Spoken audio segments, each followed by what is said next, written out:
On a dark, rainy night like this, every street lamp seems to have gone out, plunging the city into darkness. And as if the darkness itself wanted to hide something, this is the kind of night for a secret agent to make a move. Secret Agent Ahmed was sitting in his apartment, watching the rain fall outside. His phone suddenly lit up, startling him. He picked it up and saw that it was a message from his secret agency. He opened it, and his face fell. The message was titled Code Destruction. It contained details of a covert operation that was to take place that night in Cairo. The operation was of utmost importance, and Ahmed knew that he had to act fast. He wasted no time in getting ready. He was a skilled and intelligent agent. But this mission was unlike any he had ever undertaken before. He knew that this would be the largest and most dangerous operation of his career. The message informed him that a dangerous terrorist group was planning to bomb one of Cairo's major shopping malls, a place filled with life and joy, and they were planning to kill as many innocent people as possible. The thought of such a heinous crime being committed in his own city enraged him. The message also stated that he was not to go to the agency office. Instead, a car would be sent to pick him up. Within minutes, a black car pulled up outside his building. The driver was a stranger, and he didn't say a word as he ushered Ahmed into the back seat. The car sped through the empty streets, the rain making it difficult for anyone to see. When they arrived at the site, Ahmed saw several men waiting for him. They were all dressed in civilian clothes and carried light weapons. After a brief introduction, Ahmed realized that there were 12 men in total, including him. They were all the best of the best, handpicked by the agency to carry out this dangerous mission. The team leader, a man named Hassan, briefed them on the operation. Their target was the terrorist group that was responsible for planning the bombing. They had infiltrated the mall and were waiting for the perfect moment to strike. As soon as they entered the mall, Ahmed noticed how huge it was. There were shops everywhere, selling everything from clothes to jewelry to electronics.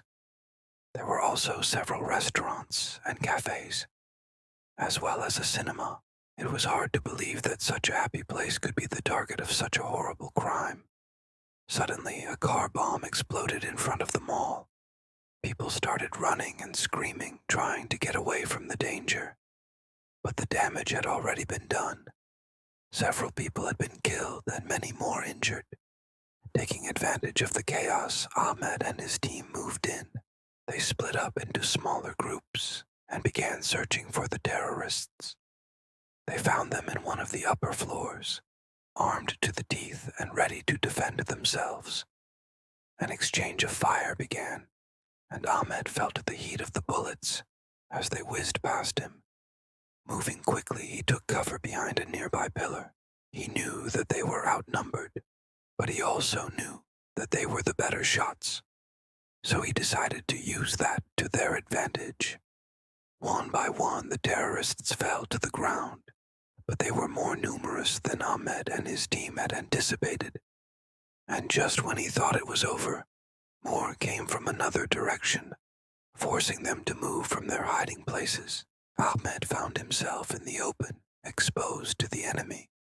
Suddenly, someone tackled him to the ground and hit him on the head with a heavy object. He felt his vision begin to blur, and he struggled to stay conscious. But he couldn't afford to give up now. He had to get up and fight. With a surge of adrenaline, he pushed the terrorist off him and got to his feet. But he knew that he couldn't stay in this place for much longer. So he did the only thing he could think of. He ran. He ran as fast as he could, dodging between the pillars and weaving through the terrified shoppers. He could hear the terrorists behind him, shouting and firing their guns. But he didn't dare look back. just kept running, his heart pounding in his chest. Just when he thought he couldn't run anymore, he found an exit. He stumbled out onto the street, gasping for breath. As he looked back, he saw the mall erupt in flames. The mission had been a success, but at what cost?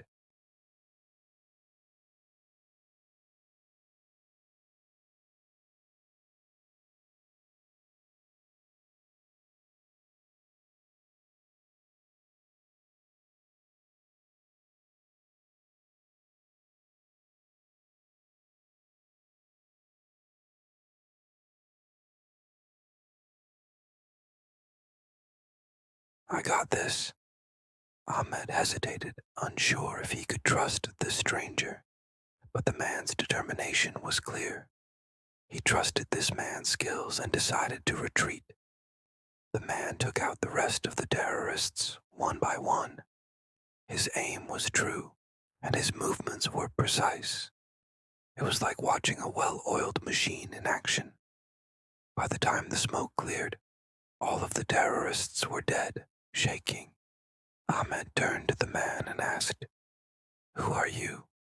Why did you help me?" The man looked at him for a moment without saying a word. Then he turned and disappeared into the shadows. Ahmed found himself filled with gratitude towards this mysterious savior, but also a sense of foreboding. There was something about this man that he couldn't quite put his finger on, but he couldn't shake off the feeling that they had met before. As the adrenaline began to fade, Ahmed felt a sense of dread wash over him. He couldn't shake off the feeling that they had met before. He racked his brain trying to remember where he might have seen him, but came up with nothing, dismissed it as fatigue, and turned to focus on the task at hand. He had to get back to the agency and report what had happened. As he made his way back, he kept glancing over his shoulder, half expecting to see the man following him. But he saw nothing of the sort. When he finally reached the agency, he was met with a stern look from his boss. "Where were you?" the boss demanded.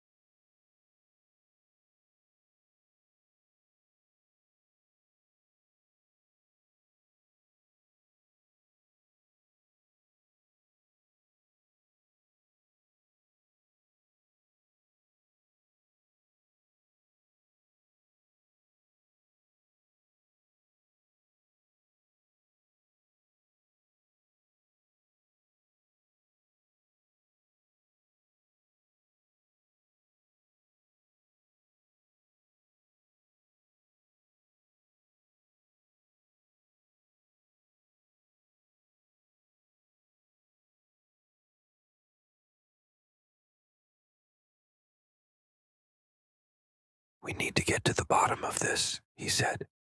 "There is a mole in our organization, and we need to find him before he does any more damage." Suddenly, a new message came in. Another threat was targeting the city, and it was up to Ahmed and his team to stop it. As Ahmed prepared to face the new threat, he couldn't shake off the feeling that things were more complicated now. There was a traitor among them, and he had no idea who to trust. Just when he thought things couldn't get any worse, a mysterious woman appeared. Her name was Sarah, and she claimed to work with the CIA. She had a mysterious air about her, but Ahmed knew that he needed all the help he could get. Together, they began to trace the plot, leading them deeper and deeper into a dangerous game of cat and mouse.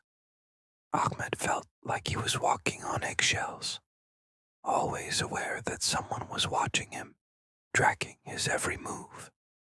He couldn't tell who to trust, and it was taking a toll on him.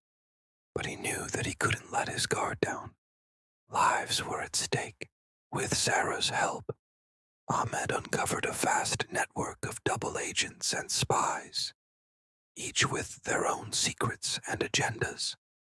The closer they got to the truth, the more danger they faced. Just when it seemed like they had gotten close to uncovering the plot, a new threat emerged, forcing them to start over.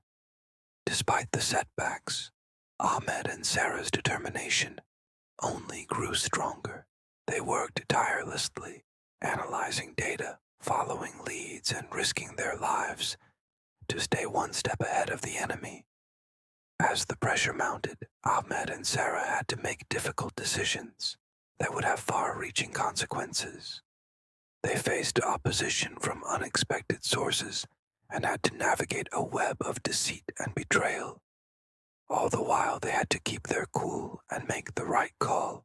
In the end, their efforts paid off. They uncovered the full extent of the conspiracy and brought the masterminds to justice. But Ahmed knew that the battle was never truly over. There would always be new threats on the horizon, and he would be ready to face them head on.